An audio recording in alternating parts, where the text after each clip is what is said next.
Ada gosip baru nih, ada gosip baru. Mana sih Mami? Mami mana sih? Ada gosip baru nih, aduh ada gosip baru nih. Mami, Mami, mana Mi? Mami. Ngomong-ngomong masalah gosip, digosok makin sip, enak ngegibah. Tiba-tiba maghrib deh. Benar, Mami ada gosip baru. Ternyata tetangga kita, si Karen itu, Hah? dia itu baru... Saya tetangganya saya, Rian, bukan Karen, Rian. Oh, Mami, Lain ternyata lagi, Say. sebelah tetangganya si Karen itu kan ada namanya Rian, iya. Dia baru pindahan. Ternyata dia itu penjahat. penjahat apa, Say? Dia itu penjahat, dia suka nipu-nipuin orang. Hati-hati kita tertipu. Tertipu apanya? Tertipu oleh dia suka nipu, nanti dia kayak hipnotis. Menghipnotis. Nanti Waduh. uang diambilin. Astagfirullahaladzim. Ih, gila ya kita Gak punya... apa-apa, kita harus jadi temennya dia supaya kita juga bisa kaya. Assalamualaikum. Iya biasa bukannya sombong, cuman baru turun dari kapal pesiar, alhamdulillah. Enggak sombong. Apa? Itu kan, Mau dia beli punya tanah? harta. Yang di mana? Berapa ratus meter? Ambil, nggak usah beli. Sebentar ya. Apa? Mau beli tanah saya? Ini pasti. Yang berapa? 2 kali 1, tanah kusir. Ambil. Say, maaf saya dipotong ya. Ini pasti bukan hartanya kamu. Kamu hartanya bukan dari asli halal kan? Kamu tuh tetangga yang baru yang suka nipu itu kan? Iya kan? Sebentar ya. Bapak udahan dulu ya. Pantes kaya raya. Ini tetangga saya yang miskin ini kok kayaknya gibah terus sama saya nggak tahu nih kenapa ya. Kamu tetangga baru, kamu nipuin orang ya? Iya. Aku nggak pernah nipu, aku tuh memang dari sananya tuh memang aku kaya raya. Ceritanya Aku bukannya sombong sebentar, ya. Ceritanya Aku mau bukannya jadi Pak Raden sombong. ya, jatuhnya kayak Bu Raden deh. Ustaz, Ustad, nih Kenapa lagi? tetangga penipu nih Ustad, Iya, tetangga Ustad. baru. Ini udah 7 hari ya kagak capek-capek Hartanya berantem banyak terus. tapi bukan hasil halal Ustaz. Bener Ustad. Ustaz, mohon maaf ya. Saya tuh memang kaya raya. Ya kan Ustaz tahu usaha saya jual beli tuyul ya Ustaz ya. Masih Ya, laku. tapi mereka tuh kayaknya nggak ridho gitu dengan kekayaan nggak saya. ridho lah, kamu Tetangga nggak bagi-bagi, saya ini tuh Say. tetangga macam apa? Gimana menghadapi orang-orang yang tidak ridho seperti mereka sih Ustaz? Gini. Berbicara tentang bagaimana bisa menyikapinya, silakan Ustaz. Oh my God. Bismillahirrahmanirrahim. Silahkan mungkin. Yuk kita duduk yuk. Iya yuk biar nggak emosian Say. Yuk. Baik, bismillahirrahmanirrahim. Menghadapi orang-orang atau mungkin yang ditanyakan lebih tepatnya adalah ketika ada orang-orang yang tidak menyukai akan kesuksesan kita, maka dalam Al-Quran disebutkan wa min syarri hasidin idza hasad. Dan orang-orang yang hasad, orang-orang yang iri dengki ketika mereka sedang iri. Berarti iri dan dengki itu sudah ada menjadi fitrah manusia. Setiap kita pasti senang melihat kesenangan orang lain, pasti tuh. Di kulli syai'in mahsud gitu. Setiap sesuatu pasti ada hasadnya. Tapi yang berbahaya adalah ketika mereka sedang hasad. Kalau hasad dalam tujuan motivasi diri untuk kita lebih baik lagi, namanya ghibthah. Itu adalah sesuatu yang diperbolehkan dalam Islam. Jadi ada 2 iri. Satu ghibthah, satu hasad. Kalau ghibthah adalah diperbolehkan. Mana itu ghibthah? Apa beda antara ghibthah dan hasad? Kalau hasad SMS, susah melihat orang senang, senang melihat orang susah. Nah itu kalau hasad.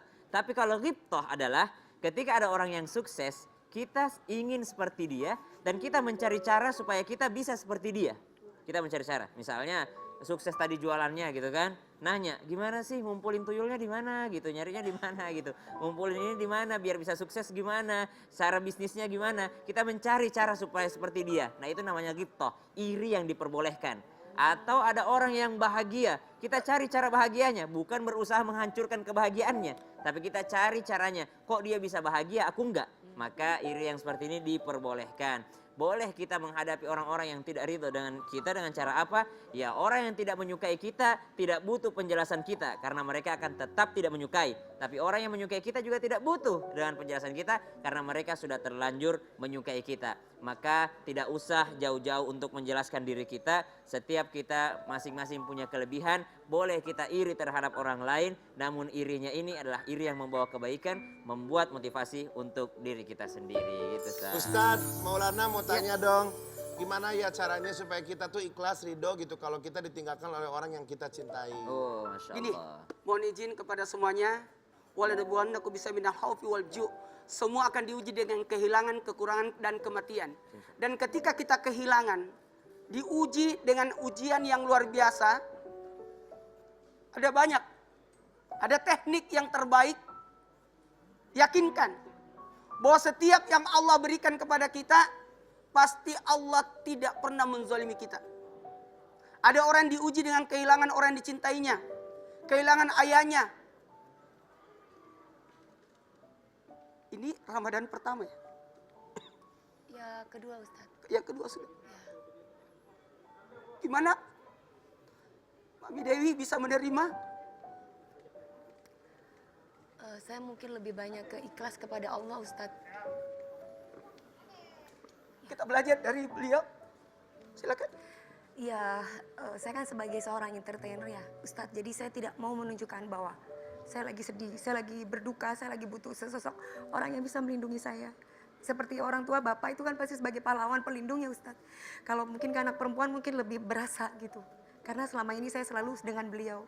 Ya mungkin hanya bisa menunjukkan dengan senyum. Tapi kalau saya sudah balik ke rumah saya pasti menangis. Dan jalan satu-satunya saya hanya bisa berdoa supaya saya dikasih kekuatan Ustadz. Karena sesuatu yang gaib itu kita tidak tahu kekuatan apa yang sehingga membuat saya bisa ceria, membuat saya bisa kerja semestinya. Orang kan taunya kita bahagia aja. Tapi tidak tahu isi hati kita yang sesungguhnya. Makanya jalan satu-satunya saya cuma bisa memberikan sesuatu itu untuk papi yang seperti saya pernah curhat sama Ustadz kan. Ustadz, saya tuh rindu sama papi saya. Tapi saya tidak bisa ungkapin itu di semua orang karena saya adalah tulang punggung keluarga dan saya itu ibaratnya banyak orang yang bertumpu di saya. Saya memberikan makan untuk papi saya supaya papi saya itu merasa tidak kesepian. Apakah itu akan nyampe? Saya pernah tanya itu ke Ya. Ustadz. Ingat, pahalanya yang nyampe. Amal ibadah itu sudah tertutup. Tapi pahala atas apapun yang kita niatkan, sedekahkan, kita niatkan untuk pahalanya untuk orang tua itu sampai. Yang jelas, sosok ayah, figur yang luar biasa. Ingat, anak wanita itu milik ayahnya. Anak laki-laki itu milik ibunya. Maka sepanjang kapanpun, sosok anak yang namanya anak perempuan itu, tumpuannya kepada sosok yang namanya ayah. Ayo, doa.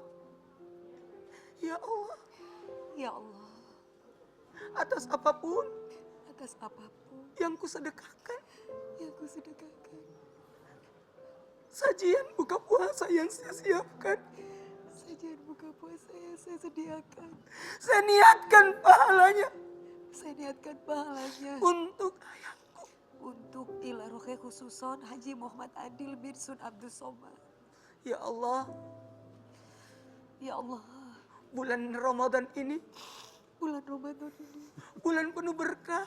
bulan penuh berkah. Berkahilah, Berkahilah, terimalah amal ibadah kami. terimalah amal ibadah kami. Ya Allah. Ampunilah dosa-dosa kedua orang tuaku. Ampuni dosa kedua orang tuaku. Lebih khusus pada ayahku. Lebih khusus untuk papiku tercinta ya Bang. Ya Allah, Ya Allah, inna lillahi innalillahi wa inna ilaihi raji'un. innalillahi wa inna ilaihi raji'un. Amin, amin ya rabbal alamin. Buat kita semua, ketahuilah Allah sangat menyayangi kita.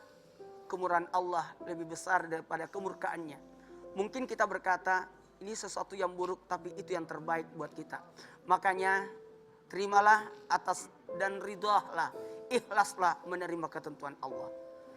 Untuk itu, mari kita sama-sama bersyukur atas nikmat alhamdulillah ala kulli hal. Kita ikuti persiapan buka puasa.